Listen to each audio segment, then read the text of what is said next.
A husband asks his wife, would you remarry if I die?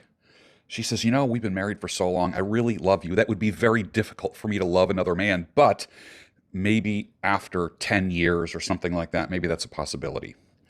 He said, what about my car? Would he drive my car? She thought about it and said, the car's paid for. Why would I want to buy a new car if that car is working fine? He says, okay. He said, what about my bed? Would he sleep in my bed? She goes, beds are very expensive, and maybe I'll just put it in the spare room, but I like our bed. There's no reason to get rid of it. He said, okay, what about my golf clubs? Would he use my golf clubs? She says, no, not at all. He said, why? She said, he's left-handed.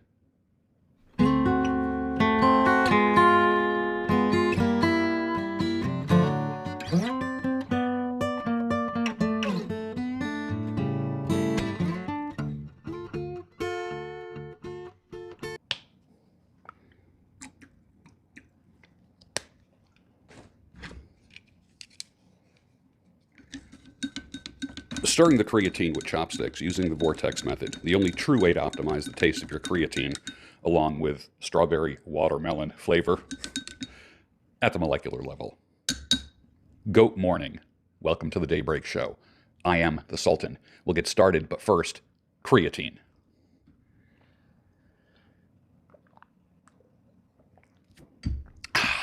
Nice. Nice. Find yourself a good Christian woman, he said. Or what's the other one? Marry a woman that doesn't believe in divorce, and your worries will end, he implied. I know about 56,865,321 men who would disagree with that. Gentlemen, stop living in a delusion. Yeah, but Bruno, you're in a relationship. I know, and I'm not delusional. I see the world as it is, not how I want it to be. What killed me earlier in my life was my idealism. You are... What do we say? There will be no begging? There will be no idealism. Get that through your head right now. See the world as it is, not how you want it to be. Here is some truth, served cold and hard, the only way that truth should be served. 95% of women who are in relationships already know which guy will be next or which guy they will be open to. Absolute fact. But every man thinks he's got a 5% woman. Let's go back to that thing. There will be no idealism. I love this cartoon where the guy says, before we go to bed, I want you to do something for me. She says, okay. He says, put these on. She says, they're huge. I can't wear your trousers. He says, that's right. Don't you ever forget it. I'm the man who wears the pants in the family. She says, try these on. And she holds out some panties. He says, hell, I can't even get into your panties. She says, that's right. And that's the way it's going to stay until your attitude changes. There will be no idealism.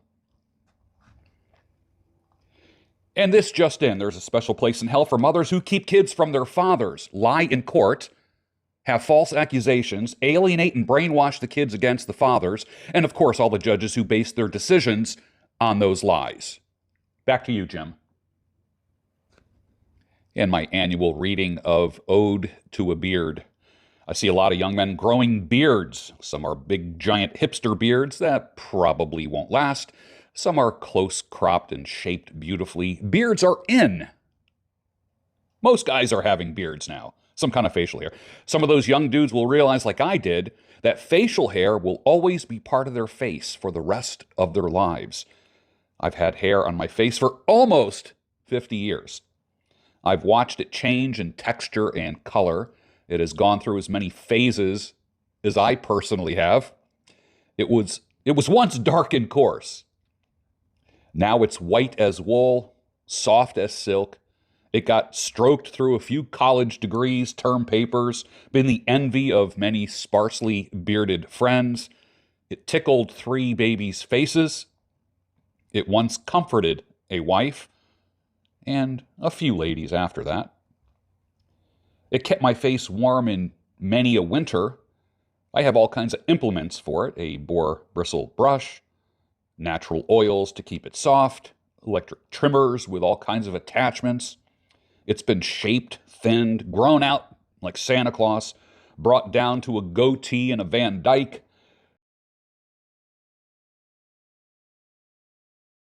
When I was young, it made me look older. When I was older, it made me look even older. When it turned white, my daughter said, "Daddy, you're getting old." That was kind of funny. I always answered, "Honey, I was always old, even when I was young." Are you one of those old soul kind of guys? When I am told to shave it for a job or an acting role in the past or a modeling role, I just trimmed it real close.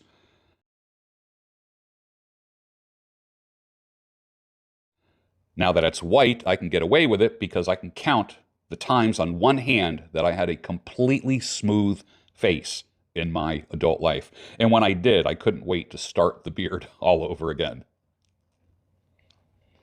Even a day or two of growth made me feel good. Not every guy can pull off facial hair. For those that can and do, it will be part of your identity. You will be the bearded guy. The most interesting man in the world wouldn't be as interesting. No kids want to sit on a clean-shaven Santa's lap. Pipes look better coming out of a bearded face. Hercules had a beard. Civil War generals had a beard. Jesus had a beard. Richard Branson, Motorboat Man, has a beard. Wolf Blitzer had a beard. Last but not least, Chuck Norris has a beard. ZZ Top has a beard. The Gortons Fish Stick Man has a beard. Walt Whitman, Ernest Hemingway, Hobbits, sea captains all have them. Navy SEALs have them.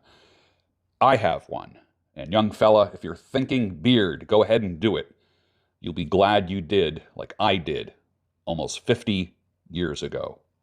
Ode to a beard.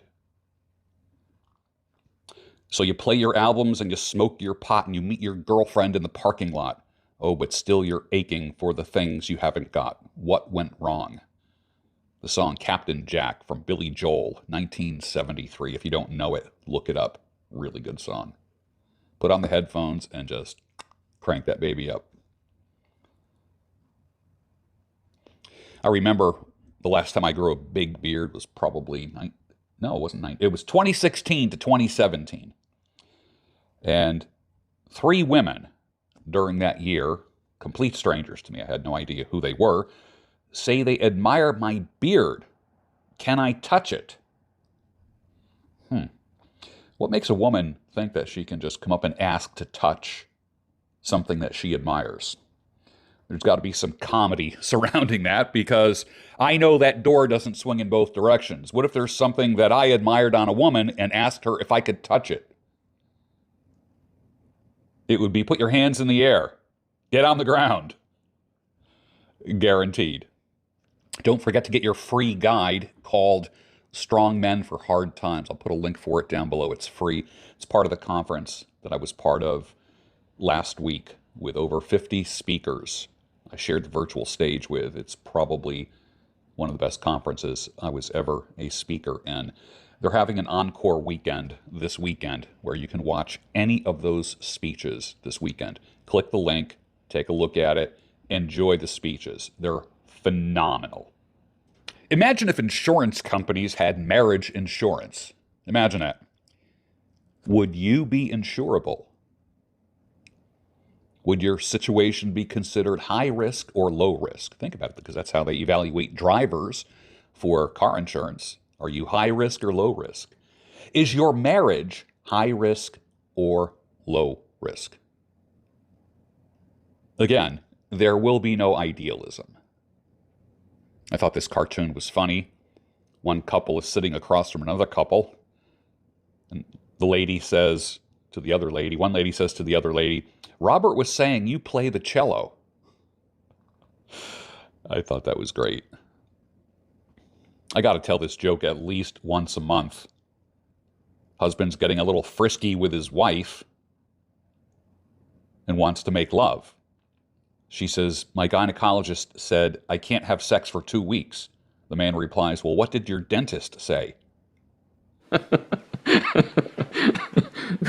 Вы меня рассмешили. I contend that TRP is greater than TRT. The red pill lens will save you much more than testosterone replacement therapy. I know a lot of guys on TRT that are living idealistically. There will be no idealism, gentlemen. A pastor was presenting a children's sermon. During the sermon, he asked the children if they knew what the resurrection was. Now, asking questions during children's sermons is crucial, but at the same time, asking children questions in front of a congregation can also be very dangerous. Having asked the children if they knew the meaning of the resurrection, a little boy raises his hand. Pastor called on him, and the little boy said, "I know that if you have a resurrection that lasts more than 4 hours, you are supposed to call a doctor." It took over 10 minutes for the congregation to settle down, enough for the service to continue. The biggest cause of disappointment is unrealistic expectations. Idealism. In other words, you see the world for what you think it should be, not what it really is. What if you had a lens in which you could actually see the truth? Many are offered that lens, but they choose to live disappointed. Are you addicted to disappointment?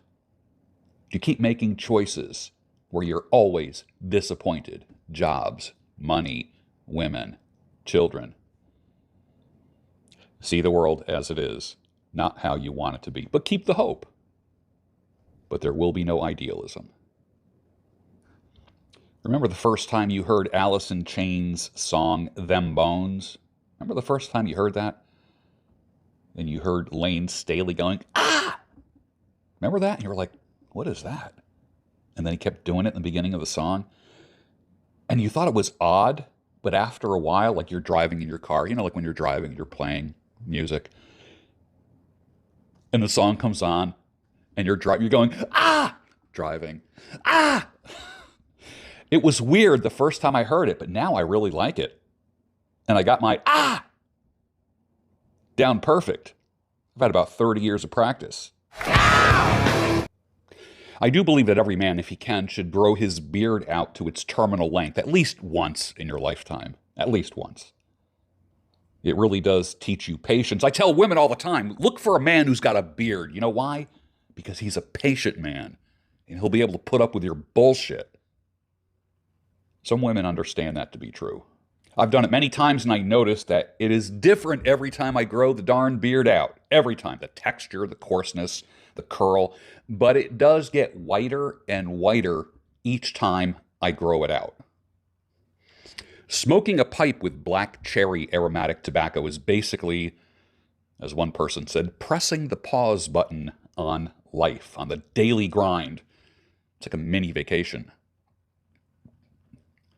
When I used to go out to a certain biker bar, I would fire up a bowl. Halfway through it, I'd be surrounded, half by women, the other half was men who were asking about the pipe. Over the years, some men have confessed that it helped them kick the smoking habit, and that they actually enjoy the ritual of pipe smoking, actually puffing and not inhaling the smoke. Then you discover, here's like the progress here, then you discover pipe smoker fiction, like Christopher Morley, who is my favorite author, and you start appreciating pipe smoking characters like Sherlock Holmes and Gandalf and such. If you've never read pipe smoker fiction, and when I say pipe smoker fiction, I mean novels, fictional novels that have characters that light up a pipe and talk while they're puffing on a pipe. It's like part of the script, so to speak. Christopher Morley. Start with the book Parnassus on Wheels. I'll put a link for it down below. And its sequel called The Haunted Bookshop. Thank me later. Here's me. I'm doing no carb this week. Also me. Can I have some more krushiki with my coffee? Be careful if you ever date a Russian, Ukrainian, or Polish woman, or live near a Russian or Polish store. I love this one line from Jim Rohn. Life is about taking risks. It was risky from the minute you were born. If you think taking risks is too scary, wait till life gives you the bill for not taking risks. Success has two teachers, the joy of winning and the pain of losing, and both are incredible motivators. Absolutely love Jim Rohn. Love Jim Rohn. One of my favorite 6-minute videos of all time, is called The Day You Turned Your Life Around. Look it up on YouTube. You will absolutely love it. Women will complain how keeping a man happy is hard. Let me show you what you need to do to keep a man happy. Number 1, smile. Number 2, respect him. Women want to be loved. Men want to be respected and appreciated. Number 3, cook for him. It doesn't have to be fancy. I don't care if you boil some hot dogs and put them in a bun with a little mustard, relish, maybe some sauerkraut, some chips on the side, a couple pickles, and a beer. He'll be happy as can be. Cook for your man. 4, sleep with him. I do believe that people need to make love twice a week, 100 times a year. Let's just say 100 times a year to kind of stay connected. If you are not giving it to her good and hard twice a week, there's going to be distance. Ask me how I know. And number 5, obey him, not like a slave, and trust him. He will be the happiest man alive if you just do those things, ladies. The happiest man alive. And he will do anything in the world for you. Another great cartoon. Waitress comes up to a table where there's a couple sitting. The guy says, "We don't eat dairy, eggs, meat, soy, gluten, or nuts. What do you recommend we get?" The waitress says, "The fuck out." I had a friend like that. Oh my God. Ordering was such an ordeal. I'd go out with this friend and my God, he wanted to know the ingredients and everything. And I'm like, just like, dude, it's like embarrassing. It didn't matter where we went. This buddy was just always, well, does it have this? Does it have that? Does it have this? And then I will never forget, whenever the meal was presented, he'd be like looking at things, inspecting it, and I'm like, oh my God, just enjoy your food, dude. Just enjoy your food. I've said this for years, that the corporate world, the work world, the world that your girlfriend and wife work in, is a huge dating site. Your woman has fucked somebody where she works. I guarantee it. I guarantee it. There is someone at your wife or girl's job that wants to bang her. And on the day that she's a little angry at you, a little upset with you, there's going to be a dude who's real nice to her, compliments her hair, her makeup, her dress, how she looks, brings her a Hershey's chocolate kiss, a candy bar, a Kit Kat. 80% of all affairs start, wait for it, in the workplace. The corporate world is nothing but a huge dating site. If your woman travels for that job, you are fucked. Well, actually, she is fucked. Or getting fucked. I'm just keeping it real. Someone has to do it. It might as well be me. According to Dr. David Buss, in his writing, Why Women Have Sex, 1/3 of all women in the West will have affairs at some time during their marriages. You already know what I'm going to say. Older men, guys like me, I'd say maybe guys like 50 and over. All right, I'm going to be 64.